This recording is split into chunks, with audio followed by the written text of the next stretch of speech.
Hello guys, welcome to our channel. எவ்வளவு கொண்டு போனாலும் மளிகை ஜாமானுக்கே சரியா போயிடுது அப்படின்னு யோசிக்கிறவங்க இருந்தீங்கன்னா இந்த வீடியோ உங்களுக்கு தான். கிராசரிஸ்ல இவ்வளோ மிச்சப்படுத்தலாமா அப்படின்னு இந்த வீடியோல நான் உங்களுக்கு ஷேர் பண்ணியிருக்கேன். வாங்க குயிக்கா வீடியோக்குள்ள போய் பார்த்துடலாம். ஃபர்ஸ்ட் பாயிண்ட் என்னன்னு பார்த்தீங்கன்னா, வீட்டில் இருக்கிற பொருளை ஃபர்ஸ்ட் செக் பண்ணணும். என்ன வீட்டில் இருக்குதுன்னு நம்ம அனலைஸ் பண்ணாதான் நம்ம இந்த மாதம் என்ன வாங்கணும்னு சொல்லிட்டு ஃபர்ஸ்ட் நமக்கே தெரியும். மறுபடியும் இருக்கிற பொருளையும் வாங்காதீங்க. கிச்சனுக்குள்ள போயிட்டு பாக்ஸை ஃபர்ஸ்ட் ஓபன் பண்ணி என்னென்ன இருக்குது, எவ்வளோ இருக்குதுன்னு ஃபர்ஸ்ட் செக் பண்ணணும். அதுக்கப்புறம் தான் நமக்கு எது தேவையோ அதை மட்டும் தான் நோட் பண்ணி அந்த மாதம் வாங்கணும். தேவையில்லாம இது இல்லை அது இல்லைன்னு சொல்லிட்டு இந்த மாதிரி பாக்ஸை ஓபன் பண்ணாமலே நம்மளா ஒரு மனக்கணக்கு போட்டு வாங்கணும்னா நமக்கு அந்த இடத்துல பார்த்தீங்கன்னா காசு வேஸ்ட் ஆகும். இது தேவையா தேவை இல்லையான்னு கூட நமக்கு தெரியாது, டக்குன்னு அதை வாங்கிடுவோம். இப்போ உதாரணத்துக்கு நம்ம கிட்ட ஒரு பொருள் கம்மியா இருக்கு அப்படின்னா அந்த பொருள் அந்த மாதத்துல நமக்கு எவ்வளவு தேவையோ அவ்வளவு மட்டும் வாங்குங்க. மீதி இருக்கிறத நெக்ஸ்ட் மந்த் வாங்கிக்கலாம். ஏன்னா மாதம் நம்ம கிராசரிக்குன்னு சொல்லிட்டு காசு எடுத்து வைக்கதான் போறோம். அதனால இந்த மாதத்துக்கு தேவையான பொருள் வாங்கினா மட்டுமே போதும், நமக்கு காசு மிச்சப்படுத்தலாம். செகண்ட் ஒன்று என்னன்னா, கிராசரி லிஸ்ட் இந்த மாதிரி ரெடி பண்ணணும். ஏன்னா இப்போ நம்ம வீட்டில் என்ன இருக்கு இல்லைன்னு சொல்லிட்டு பார்த்துட்டோம், அதை நம்ம அப்படியே விட்டோம்னா மைண்ட்ல இருக்காது. அந்த அளவு மைண்ட்ல வச்சுக்கிற அளவுக்கு நம்ம ஒன்றும் ரோபோவும் கிடையாது. ஸோ இந்த மாதிரி லிஸ்ட் போட்டிங்க அப்படின்னா நம்ம எதுவுமே விட்டு போகாம நம்ம என்னென்ன நோட் பண்ணியிருக்கோமோ எல்லாமே வாங்குறதுக்கு ரொம்ப ஈஸியாக இருக்கும். காசை மிச்சப்படுத்துறதுல மெயினான டிப்பு பார்த்தீங்கன்னா இந்த டிப்பு தான்.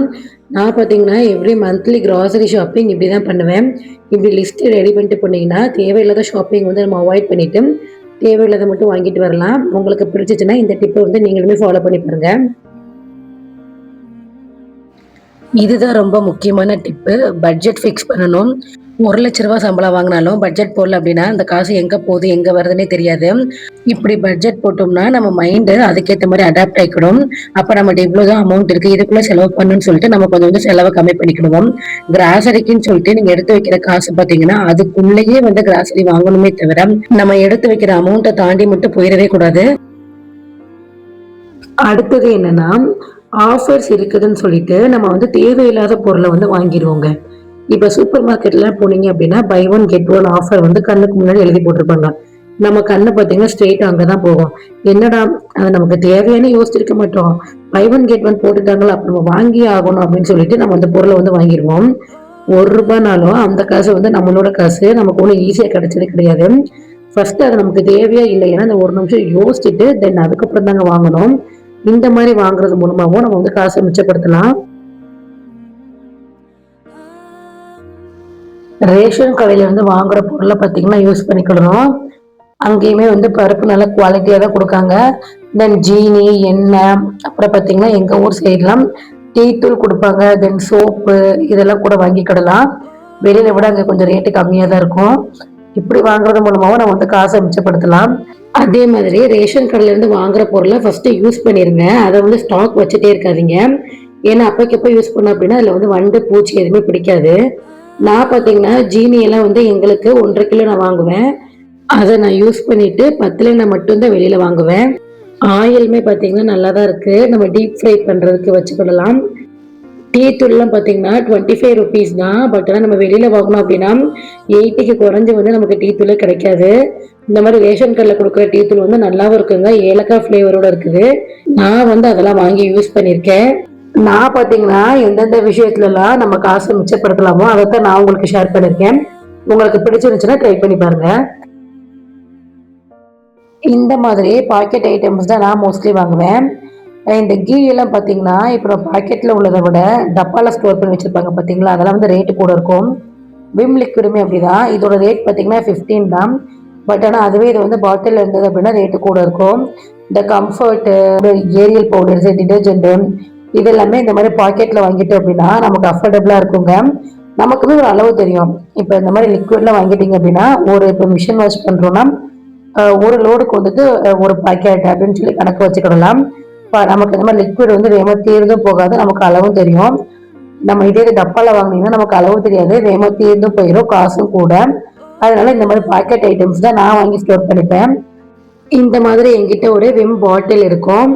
நான் பார்த்தீங்கன்னா இந்த மாதிரி பாக்கெட்ல வாங்கி இந்த பாட்டிலில் ஊற்றி வச்சிருப்பேன். ஏன்னா வந்து பாக்கெட்லங்கும் போது அது லாஸ்ட் தேர்ந்து போகிற ஸ்டேஜில் வந்து ஸ்டிஃபாக நிற்காது. இப்படி பாட்டிலில் ஊற்றி வச்சுட்டோம் அப்படின்னா நல்லா கொஞ்சம் ஸ்டிஃபாக இருக்கும்னு இந்த மாதிரி வந்து மாற்றி வச்சிருவேன்.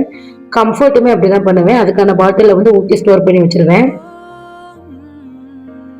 மளிகை ஜாமான் வாங்கிட்டு வந்த உடனே FIFO இந்த மெத்தடில் தான் நான் அரேஞ்ச் பண்ணுவேன். அப்படின்னு என்னன்னா first in first out.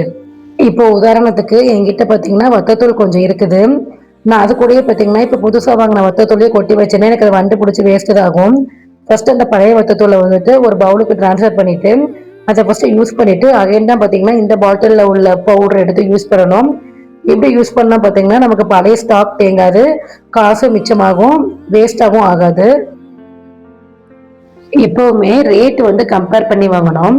Wholesale கடையில் என்ன ப்ரைஸை கொடுக்குறாங்க, தென் சூப்பர் மார்க்கெட்டில் என்ன ரேட்டு கொடுக்குறாங்க, அப்புறம் சின்ன சின்ன கடைகள் என்ன ரேட்டில் கொடுக்குறாங்கன்னு கேட்டுட்டு நமக்கு வந்து நம்ம பட்ஜெட்டுக்கு எந்த கடையில் வாங்கினா வந்து செட் ஆகுமோ அந்த கடையில தான் வந்து வாங்கணும். மோஸ்ட்லி வந்துட்டு ஒரு சில சூப்பர் மார்க்கெட்ல பார்த்தீங்கன்னா MRPயை விட வந்துட்டு கம்மியான ப்ரைஸ் கொடுப்பாங்க. ஒரு சில சூப்பர் மார்க்கெட்ல MRP ரேட்டை வந்து அப்படியே பில்லிங்ல வந்து போட்டு கொடுத்துருவாங்க.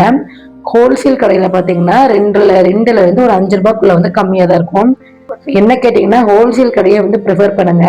ஏன்னா வந்து அங்கதான் நம்ம அஃபோர்டபுளாகவும் வாங்க முடியும், நம்ம பட்ஜெட்டுக்குள்ளேயும் நம்ம நினைக்கிறத வந்து வாங்கிடலாம். இந்த மாதிரி வந்து ரேட்டு கம்பேர் பண்ணி வாங்குறது மூலமாகவும் நம்ம வந்து காசை மிச்சப்படுத்தலாம். எமர்ஜென்சி ஷாப்பிங்கை வந்துட்டு அவாய்ட் பண்ணணும். எமர்ஜென்சி ஷாப்பிங்னு என்னன்னு கேட்குறீங்களா? இப்போ ஒன்று இல்லை அப்படின்னா டக்குன்னு வந்து ஓடி போய் பக்கத்தில் உள்ள கடைகளில் வாங்கிட்டு வந்துடுவோம். வெளியில நம்ம நார்மலா வாங்குற கடையில விட இந்த பக்கத்துல உள்ள கடையில வாங்கும் போது எப்படியும் ₹1 ₹2 கூட தான் இருக்கும். நமக்கு அங்கே அந்த இடத்துல பாத்தீங்கன்னா காசு வேஸ்ட் ஆகும். இந்த தப்பை வந்து பண்ணாதீங்க. நம்ம வாங்கும் போதே எக்ஸ்ட்ரா இருக்கும் பாத்தீங்களா, அதே மாதிரி ஒன்று வாங்கணும் அப்படின்னா அதை வந்து ஃபுல்லாமே ஸ்டோர் பண்ணக்கூடாது. அதுல பாதி மட்டும் ஸ்டோர் பண்ணிட்டு ரிமைனிங் வந்துட்டு இந்த மாதிரி வந்து ஸ்டாக் பண்ணி வச்சுப்பேன்.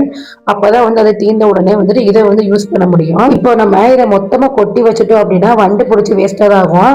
இப்படி நம்ம ஸ்டோர் பண்ணி வச்சுட்டோம் அப்படின்னா நமக்கு நீர் இருக்கிறப்ப எடுத்து யூஸ் பண்ணிக்கலாம்.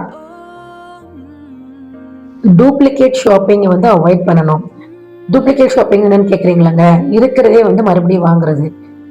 இந்த மாதிரி வந்து ஒரு டிரான்ஸ்பரண்டான ஒரு பாக்ஸில் இல்லைன்னா ஒரு கிளாஸ் கண்டெய்னரில் வந்து ஸ்டோர் பண்ணி வச்சிங்கன்னா என்ன இருக்குது எவ்வளோ இருக்குன்னு நமக்கு வந்து ஈஸியாக விசிபிள் ஆகும். அது ஓப்பன் பண்ணணும்னு அவசியமே கிடையாது. இப்போ நம்ம ஒரு சில்வர் பாக்ஸில் ஸ்டோர் பண்ணுறோம் அப்படின்னா அதுக்குள்ளே என்ன இருக்குன்னே தெரியாது, வாங்கினதே வாங்கிடுவோம். இந்த மாதிரி டிரான்ஸ்பரண்டான ஒரு பாக்ஸையே வந்து யூஸ் பண்ணி பாருங்க. இப்போ கிராசரி ஷாப்பிங்லாம் வாங்கி முடிச்சிட்டோம், அப்பாடா வேலை முடிஞ்சிச்சு, டக்குன்னு ஜிபே பண்ணிட்டு வீட்டுக்கு போயிடுவோன்னு சொல்லிட்டு இருக்கக்கூடாது. வீட்டுக்கு வந்ததுக்கப்புறம் நம்ம எல்லாம் கரெக்டாக வாங்கியிருக்கோமான்னு சொல்லிட்டு அகைன் வந்து ரீசெக் பண்ணணும். அப்புறம் என்னன்னா நம்ம போட்ட பட்ஜெட்குள்ளே வாங்கியிருக்கோமான்னு பார்க்கணும், எவ்வளோ மிஞ்சி இருக்குன்னு பார்க்கணும். சும்மா எடுத்தோம் கவுத்தோன்னு சொல்லிட்டு இருந்தோம்னா இந்த மாதம் வந்து எவ்வளோ நமக்கு மிச்சமாயிருக்குன்னு கண்டுபிடிக்கவே முடியாது. இந்த பில்லிங்ல தான் நம்ம வந்துட்டு இந்த பட்ஜெட்டுக்குள்ள எவ்வளோ வாங்கியிருக்கோம் எவ்வளோ மிச்சமாயிருக்குன்னு சொல்லிட்டு அனலைஸ் பண்ண முடியும். நம்ம போட்ட பட்ஜெட்டை விட இந்த பில்லிங் பார்த்தீங்கன்னா ஒரு ₹100 கம்மியாக வந்தாலும் அது நமக்கு சேவிங் தான். இந்த மாதிரி தான் நான் மாதம் கிராசரி ஷாப்பிங் பண்ணுவேன். இந்த வீடியோ பிடிச்சிருந்துச்சுன்னா மறக்காம என்னோட சேனலை சப்ஸ்கிரைப் பண்ணிக்கோங்க. பாய்.